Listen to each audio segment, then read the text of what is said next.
Olá pessoal, tudo bem com vocês? Então a gente vai dar início aí à primeira bateria de exercícios, primeira aula do quarto bimestre. A gente vai falar sobre quantidade de matéria, uma aula bem rapidinha, vamos explicar bem rápido o que é o conceito de mol e como se faz o cálculo dele, tá bom? Bem simples, bem rápido, para a gente poder entender esse conceito, tá? Então, definição, tá bom? Mol é o nome de uma medida no sistema internacional, tá? É uma grandeza da química que está relacionada à quantidade de matéria, tudo bem? Então, é uma grandeza assim como quilograma, velocidade, enfim. Só que está relacionada à quantidade de matéria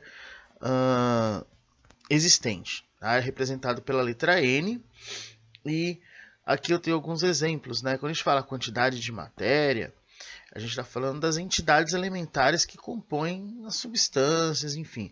Então podem ser íons, né? Por exemplo, Na+ aqui, Cl-, íons. Podem ser moléculas, né? Que tem moléculas de água aqui junto desses íons de sódio e de cloro, enfim. Isso a gente considera como entidades elementares, né? Os átomos, moléculas, íons, elétrons, partículas, enfim. Quando a gente fala quantidade de matéria, a gente pode estar se referindo a qualquer uma dessas entidades que a gente chama de entidades elementares, depende do que o exercício está se propondo lá, tá bom? Vamos lá. Quanto que vale um mol? Então, um mol ele vai equivaler a esta quantidade de partículas aqui, 6,02 vezes 10 a 23, que é o número de Avogadro. Tá? Essas partículas, entenda, a gente coloca a partícula como nome geral, mas podem ser considerados átomos, moléculas, íons, enfim. São essas as partículas que a gente se refere. Então, dependendo do exercício, ele quer saber quantos átomos corresponde a X número de mol, quantas moléculas, enfim. Essa é a relação, tá? Então, um mol é sempre uma quantidade fixa de partículas. E essas podem ser as partículas que o exercício pode estar falando. Um mol vai sempre corresponder a esses valores aqui. Como a gente já viu, a constante de Avogadro, né? 6,02 vezes 10 a 23 moléculas ou átomos ou íons, não importa.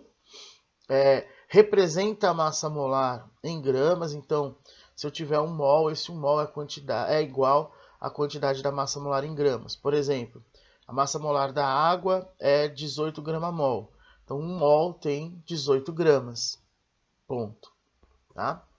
E ao volume de um gás igual a 22,4 litros. Então, 1 mol de qualquer gás tem esse volume, ocupa esse volume dentro das condições normais de temperatura e pressão, que aqui, para dar uma relembrada, temperatura sempre 0 graus Celsius ou 273 Kelvin, na pressão de uma atmosfera, né?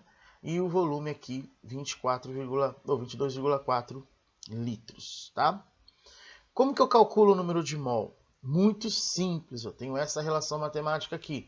O número de mol é igual a massa em gramas da entidade lá, enfim, substância, molécula, enfim, dividido pela massa molar. Massa molar a gente já viu como calcula, então eu vou fazer essa relação, massa por massa molar.